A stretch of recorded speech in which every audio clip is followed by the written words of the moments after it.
let me give all our listeners a very simple context of where Chennai is and why we should work on the catchment to the north and the edges of Chennai to the south too. Chennai depends for about 80 crore liters of the total of about 180 crore liters on 3 reservoirs to the north west of Chennai, right? Now, between Chembrambakam, therefore, Pundi, and one more reservoir, and one river to the north, therefore, we get about 80 crore liters. This is number one. The second is, as many of you as experts from Chennai, Mr. Saravanan is not here now, you all know that when we hit that ground zero or day zero, or whatever, in 2018 and 19, what saved the city was its aquifers. And it's a very unique aquifer, unlike what it is in Chennai or in Bangalore. Bangalore is a plateau, and Chennai's aquifer is extremely unique. And as Abdul will point out or explain to us, this very vital need for preserving the catchment for these 3 reservoirs, you will see then how that at a very low cost, like we discussed the brutality of public expenditure earlier, at a very simple and low cost, the nourishing of the catchment for that ecosystem will make such a big difference to Chennai. Over to you, Abdul. And so this is the title, can soil and water conservation, the catchment, increase the useful life of the reservoir? Absolutely, yes. We can have a discussion in this topic with a case study which was being carried out in Krishnagiri Reservoir a long years back. And myself, Abdul Wahid, the research scholar from Anna University. And the entire theme and work has been carried out by my guide, Arun Babu. Dr. E. Arun Babu is an assistant professor here in CWR Anna University. And I may be discussing more work concerned to his PhD topic and my ME thesis. And this way, the sequence, this session is going to be. And coming to reservoir, why this reservoir is very important means out of the total, as you said, directly we can go there itself. We can skip these things because you said, Hariharan sir said that we are getting our 80 crore liter for Chennai from the 3 reservoirs like Pundi, Chembrambakam and Veeranam. Okay, so the thing is that whenever there is a sedimental trap inside the reservoir, the water holding capacity of those reservoirs get reduced, so that the efficiency, total efficiency we are getting from the reservoir is ultimately we are going back. Like as I said, in the terrace we are having a lined profile. Even from the line profile, we are getting some kind of sediments in our pot or vessel, whatever we are getting that collecting that. Like what the scenario in the catchment where the entire sediment is coming from, we may not know from which part the sediment is coming, from which part the water is getting eroded, like that we may not know. No, so there are some scientific approaches and models to estimate the sediment load that entering into the reservoir, and some processes. And this session is going to deal with some models and the sequential processes. And also, because of the sediment, the entire water quality profile of the reservoir is also getting deteriorated. We may also discuss about that also. And with some interesting findings, you may get curious about how this happened, how this may not be okay. This is the useful life of the reservoir. A reservoir can be used for drinking purpose, irrigation, hydropower generation, aquaculture, anything. It can be a multi-purpose also. But with the degraded water quality, it adds stress in water treatment process, waterlogging effects in irrigation fields. It reduces the turbine efficiency. Biomagnification is a very big process and affects tourism also. See, in India, we are having a large number of reservoirs, and this is the way where the river is getting trapped and the sediment is stopped where the dam is constructed. So it is like a storage zone for sediment as well as the water. And it's estimated that around 2% every year the sedimentation rate is getting increased. And in India alone, India annual rate of sedimentation is 0.5%. And these are some statistics we have to consider, so that we can increase the water holding capacity of the reservoir by implementing some best management practices. At the end of this session, we may get aware of some best management practices so that the sedimentation rate within the reservoir can be minimized. Okay, this is the objective of this session. And what this is non-point source, how we can say this sediment is causing water pollution, water quality degradation. This is the process actually happening that. See, the soil is getting eroded from the catchment. The catchment soil is basically of two types. It has physical dimension, chemical dimension. Physical dimension, nothing but it is carrying the soil from the surface. But the chemical dimension is that the very fine particles like clay, they carry absorb the nutrients. So the nutrient along with the sediment get entered into the reservoir. So here in the reservoir, three type of process happens. That is eutrophication and nutrient enrichment and sediment decomposition. So as a whole, the quality of the reservoir is getting degraded. And this is the hydrological model which is going to focus this reservoir sediment, internal phosphate loading, watershed models, and catchment erosion. And this is the ideal this is the ideal nature of the reservoir. The DO profile and the temperature profile should be like this. And when the climate is getting changed with the change in temperature and climate, this will be the profile. But in case of degraded water quality reservoir, this clinograde, no, eutrophic lake, this prevails for the entire season. So this is of danger. We should not be in this zone for all season. In eutrophicated or degraded reservoir, this type of pattern is observed for oxygen, and this type of pattern is observed for temperature. So we can go for these are the process that's happening inside the reservoir. Next, we can go into the case study so that we can get one clear-cut example of what's happening around this reservoir. So this is the watershed modeling for sedimentation is important in Krishnagiri reservoir. This is the process project carried out by my guide and myself, and this is the study area. This is the entire catchment of Krishnagiri reservoir. It has 8 basins, sub-basins, and these are the area. And one more thing we have to notice, the agriculture area is 33%. See, for our case, we can compare this scenario with Chennai also. For Chennai, this catchment is not the same. The same percentage of agriculture area will not be there, because as a pattern in seeing land use, there may be built-up area, forest area, agriculture area, and barren lands, and in number of patterns of lands are observed. We have to go through the catchment of a Pundi reservoir, or else that Uto Tumur, Viranam, and Chembarampakam. We have to go through this catchment area studies so that we can get the exact percentage of how much agriculture percentage, built-up percentage, that area and all we can get to know. So with this, I can go to this statistics of agriculture, fallow land, everything of varied percentage in Krishnagiri reservoir. And these are the soil classes in the catchment area and the textures here. Why I am showing these things and all? Because only with the help of these data we can predict, or we can stimulate the best management practice so that the sedimentation inside the reservoir can be controlled. These are the basic data required for a model to be calibrated, run, and executed. And the water quality of KRP. This is the thing what I have done earlier. This is the range. If the chlorophyll concentration is greater than 22 milligram per meter cube, this will be under hypereutrophic condition. So I used a regression model from remote sensing, and I formulated this regression formulas, equations. With the help of this equation, I predicted the future. And here are these curves showing the stimulated. I mean, this is the actual fit, this is the observed reading, and this is the projected part. The projected part here is always above 62, the 22 mu gram, that is, it is in the hypereutrophic phase. So in the first quarters of till the quarters of 2023, it is hypereutrophicated only. This is from our observation. For EC, here is one more classification, C4 class, very high, that is greater than 2250 mu Siemens per centimeter. In that category, we cannot use this water for any of the purposes. It cannot be used for irrigation also. So after projecting it, we found that by the quarter of 2032, the water quality of Krishnagiri reservoir is greater than 2250, so that it cannot be used.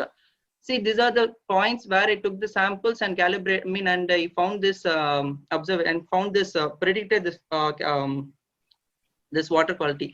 You may ask, what's the reason for this degrading quality, degrading water quality, everything? Only reason is the sedimentation. So the objective of the study is to conduct the bathymetry survey to estimate what is the sediment capacity, then to find the chemical, the properties of the sediment, and then how much soil has been eroded, and finally to run through the SWAT model to find how much the water is entering into the reservoir, and finally to suggest one best soil water conservation measure. So in this way we are So in this way we are going to see one by one. First, the bathymetric survey has been conducted using this Q liner. This is one of the sound wave, ultrasonic sound wave technique. It is based on the sound waves. It senses the bottom profile. So you can see the bottom profile of the reservoir. And here other phosphate release. This is the equation for finding the phosphate release from the reservoir. And here is a result equation to find the soil erosion and soil erosion assessment. This is the equation. And these are some of the equation that is used to find the quantum or the quality. We can say both quantum, quality and quantity of the erosion. Till this, we are going to, these are the equations used for calculating. And SWAT model basically runs on the basic of this governing equation, that is runoff, rainfall, evapotranspiration, groundwater seepage. So after giving these data and soil topography, we can run the model. And from the model, we got, after implementing all the factors in this equation, we can find how much the sediment yield entering into the reservoir. That we can find using this modified universal soil loss equation muscle. This is the equation embedded inside this SWAT program. Okay, and this is the configuration of the model, and these equations are used for validating the model. And this is the results and discussion session. And here we can see the bathymetry data. We can find that for Krishnagiri reservoir, the average depth is 5.5 meter and the maximum depth is 10.5 meter. But this is not going to be the big interest, but we can see that over the period of time, the loss in capacity has been from the start period of the dam till 2012. After 2012, it has lost 50% of its capacity. This thing we came to know after conducting the bathymetry survey. So how did it lose its capacity, Abdul? What happened? Because of the sediment transport from the catchment area, sir. And if that is so, if I take the same example for, say, the 3 reservoirs of Chennai, same thing maybe happened there also. So what are the steps that you should take there? Are you going to be discussing now? Yeah. Best management practices. That is called best management practices. To arrive that best management practices, we have to know these data. We have to get to know about this data clearly. Only then we can arrive. So that we are going that sequence, sir. Okay. And this you can also find that the water spread area, same thing is also applicable for Pundi also. The water spread area for the full reservoir level, this is full reservoir level, 483.11 is the full reservoir level. But over the period of time, this is 1957, this is 2012. This water spread area is also decreased with the rise in elevation. So this has to be noted. Okay, this is the profile of bathymetry. This is not going to be very much value of here in this session, but for the model, this is important. This is the phosphate release.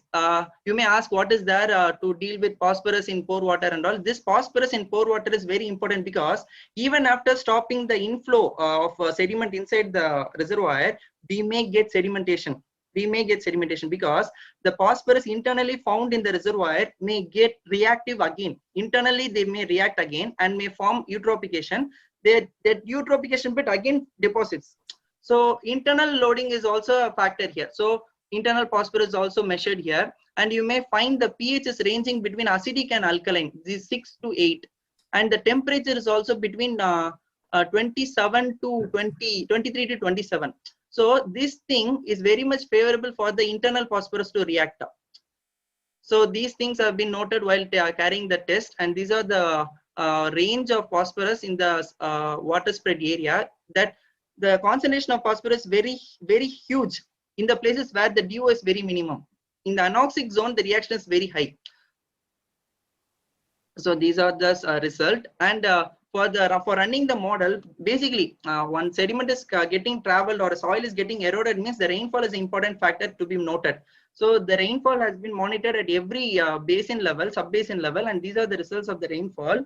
And you can see that only in the northeastern part of the catchment and the southern part of the catchment only we have a very good rainfall, very high intense rainfall. So indirectly, no, not indirectly, directly it is meaning that erosion is to be prone there, very highly prone in those regions.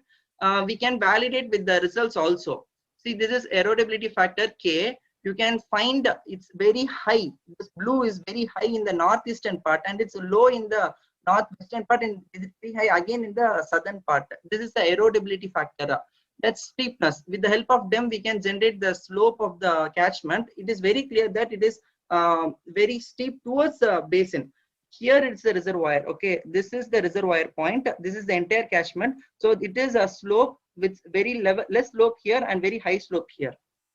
And the cover factor, as mentioned earlier, a part of a catchment may be entirely agricultural or a forest or a barren land or a built-up area. It can be anything, but we can give the factor like 0.3, 0.4 based on the model criteria, so that we are giving the importance to which we have to consider more, for which the erosion is more or less, like that we can give. That is a cover factor here. We are assigning these values here for different patterns. And the potential soil losses, we can see in the northeast part is higher and in the south part is higher, in the south, northwest part is very less. So after concluding everything, after getting known to all the data, here is the soil erosions, all subwatersheds. See, here in Krishnagiri, we have 8 subwatershed. Out of 8, it's very high and severe in Sulagiri and Middle Ponnayar and Lower Ponnayar. Okay, what is the soil conservation measure so far taken place earlier? That we have to see now. Only then we can consider what has to be done next. Okay, so after giving these inputs in SWAT model, the SWAT model after running, okay, in SWAT model from 1998 to 2000, this data has been used for just for calculating the coefficients. Then for calibration, we used 2001 to 2005 data, and for final validation, we used 2006 to 2011 data. Actually, my sir used it. I have not been a part here. Actually, for quality, I have been the part in this work. Entire work has been carried out by my guide. It will be not fair to say. Enough. How many sub basins does Pundi have, Abdul? Sub basin, I have no clear idea, sir. I may check this out and tell you, sir. Sure. Go on. Continue. Okay, sir. And this is the water balance equation with which the SWAT is running out. And this is the final thing.